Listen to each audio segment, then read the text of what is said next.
পারস্য উপসাগরীয় অঞ্চলে আবারও বাড়ছে উত্তেজনার পারদ। ইরান, যুক্তরাষ্ট্র এবং ইসরায়েল এই তিন শক্তির মধ্যে সম্ভাব্য সংঘাত নতুন করে বিশ্ব রাজনীতিকে নাড়িয়ে দিচ্ছে। যুদ্ধবিরতির আড়ালে চলছে ব্যাপক সামরিক প্রস্তুতি ও শক্তি প্রদর্শন। ইরানের দাবি, তাদের অস্ত্রভাণ্ডারে এখনও রয়েছে হাজারো ক্ষেপণাস্ত্র ও আধুনিক ড্রোন। অন্যদিকে যুক্তরাষ্ট্র ইতোমধ্যেই অঞ্চলে বাড়িয়েছে সামরিক উপস্থিতি। বিশ্লেষকরা বলছেন, পরিস্থিতি যে কোনো মুহূর্তে ভয়াবহ রূপ নিতে পারে। তাহলে কি মধ্যপ্রাচ্যে আবারও শুরু হতে যাচ্ছে নতুন এক যুদ্ধের অধ্যায়? পারস্য উপসাগরীয় অঞ্চলে আবারও কি ছড়াতে চলেছে আগুনের শিখা? এই প্রশ্ন এখন ঘুরপাক খাচ্ছে আন্তর্জাতিক অঙ্গনে। সাম্প্রতিক যুদ্ধবিরতির পরেও থেমে নেই সামরিক প্রস্তুতি, বরং তা যেন আরও সংঘটিত এবং কৌশলগত হয়ে উঠেছে। যুক্তরাষ্ট্র এবং ইসরায়েলের সম্ভাব্য পদক্ষেপের জবাব দিতে ইরানও নিজেদের সামরিক শক্তিকে নতুন করে সাজিয়ে তুলছে। বিশ্লেষকদের মতে, সাম্প্রতিক সংঘাতে ইরান যে সক্ষমতা দেখিয়েছে তা কেবল প্রতিরক্ষামূলক নয়, বরং তা একটি কৌশলগত বার্তা। যুদ্ধের পরেও ইরানের সামরিক ভাণ্ডারে রয়ে গেছে বিপুল সংখ্যক অব্যবহৃত অস্ত্র। শুধু তাই নয়, নতুন করে যুক্ত হয়েছে শত শত ব্যালিস্টিক মিসাইল এবং আত্মঘাতী ড্রোন, যা সম্ভাব্য যুদ্ধে ব্যবহারের জন্য প্রস্তুত রাখা হয়েছে।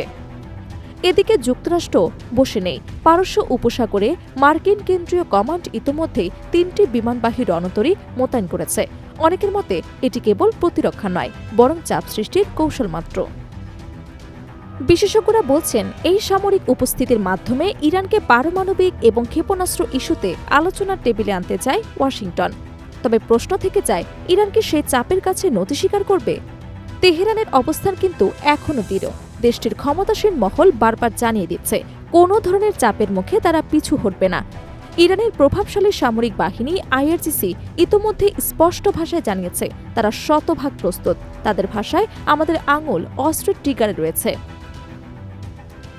এই প্রেক্ষাপটে ইরানের সামরিক শক্তির মূল ভিত্তি নিয়ে নতুন করে আলোচনা শুরু হয়েছে। দেশটির প্রতিরক্ষা মন্ত্রণালয়ের মুখপাত্র ব্রিগেডিয়ার জেনারেল রেজা তালাইকনিক দাবি করেছেন, ইরান ইতোমধ্যেই প্রায় ১,০০০ ধরনের অস্ত্র তৈরি করেছে, যা বিভিন্ন পরিস্থিতিতে ব্যবহারযোগ্য।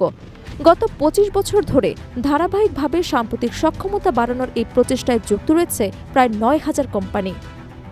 ২৫ এপ্রিল ইরানের রাষ্ট্রায়ত্ত গণমাধ্যম প্রেস টিভির এক প্রতিবেদনে বলা হয়েছে, ইরানের এই সামরিক অগ্রগতি এখন আঞ্চলিক শক্তির ভারসাম্য বদলে দিতে পারে। কিন্তু এখানে সবচেয়ে বড় প্রশ্ন, এই অস্ত্রগুলো কতটা কার্যকর এবং ভয়ঙ্কর কতটা হতে পারে যুক্তরাষ্ট্র এবং ইসরায়েলের জন্য। মধ্যপ্রাচ্যের এই শীতল উত্তেজনার মধ্যেই সম্প্রতি একটি ভিডিও প্রকাশ করেছে আইআরজিসি। সেই ভিডিওতে দেখা গেছে সারি সারি করে সাজানো আধুনিক ব্যালিস্টিক মিসাইল এবং আত্মঘাতী ড্রোন। বিশ্লেষকদের মতে এটি কেবল প্রদর্শন নয়, বরং কৌশলগত বার্তা। যুদ্ধ শুরু হলে ইরানও প্রস্তুত। অন্যদিকে ডোনাল্ড ট্রাম্প প্রশাসনের পক্ষ থেকে দাবি করা হয়েছে, সাম্প্রতিক সংঘর্ষে ইরানের বেশিরভাগ ক্ষেপণাস্ত্র ঘাঁটি ধ্বংস করে দেওয়া হয়েছে। কিন্তু বাস্তব চিত্র সম্পূর্ণ ভিন্ন ইঙ্গিত দিচ্ছে। নতুন করে মিসাইল উৎপাদন এবং সামরিক প্রস্তুতি ইঙ্গিত করছে, ইরান এখনও শক্ত অবস্থানে রয়েছে। এদিকে বেঞ্জামিন নেতানিয়াহু বহুবার সতর্ক করেছেন, ইরানের সামরিক শক্তি, বিশেষ করে তাদের মিসাইল কর্মসূচি ইসরায়েলের জন্য বড় হুমকি।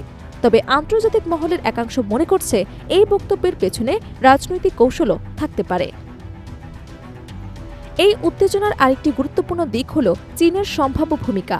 যুক্তরাষ্ট্র এবং পশ্চিমা দেশগুলো দীর্ঘদিন ধরেই অভিযোগ করে আসছে, চীন নাকি ইরানকে মিসাইল তৈরির উপকরণ সরবরাহ করছে। সাম্প্রতিক সময়ে একটি জাহাজকে কেন্দ্র করে নতুন করে সেই বিতর্ক সামনে এসেছে। মার্কিন প্রশাসনের দাবি, চীন থেকে ইরানের উদ্দেশ্যে পাঠানো একটি জাহাজে দ্বৈত ব্যবহারযোগ্য সামগ্রী ছিল, যা সামরিক কাজে ব্যবহার করা সম্ভব। তবে চীন এই অভিযোগ সরাসরি অস্বীকার করেছে। তাদের বক্তব্য, ইরানের সঙ্গে তাদের বাণিজ্যিক সম্পর্ক সম্পূর্ণ স্বাভাবিক এবং এতে অন্য দেশের হস্তক্ষেপ অগ্রহণযোগ্য। এই পরিস্থিতিতে আন্তর্জাতিক বিশ্লেষকরা বলছেন, মধ্যপ্রাচ্য এখন এক অস্থির ভারসাম্যের ওপর দাঁড়িয়ে আছে। একদিকে সামরিক প্রস্তুতি, অন্যদিকে কূটনৈতিক চাপ, দুটোই সমান্তরালে চলছে। কিন্তু যেকোনো একটি ভুল সিদ্ধান্ত বা অপ্রত্যাশিত ঘটনা পুরো অঞ্চলকে আরও যুদ্ধের দিকে ঠেলে দিতে পারে। সব মিলিয়ে প্রশ্ন একটাই, এই উত্তেজনা কি কেবল কৌশলগত চাপ সৃষ্টি করার জন্য, নাকি সত্যি আসন্ন বড় কোনো সংঘাতের পূর্বাভাস? বিশ্ব এখন তাকিয়ে আছে পরবর্তী পদক্ষেপের দিকে, কারণ এখানকার প্রতিটি সিদ্ধান্তই হতে পারে বৈশ্বিক রাজনীতির তুরুপের তাস। Desk report, Dhaka.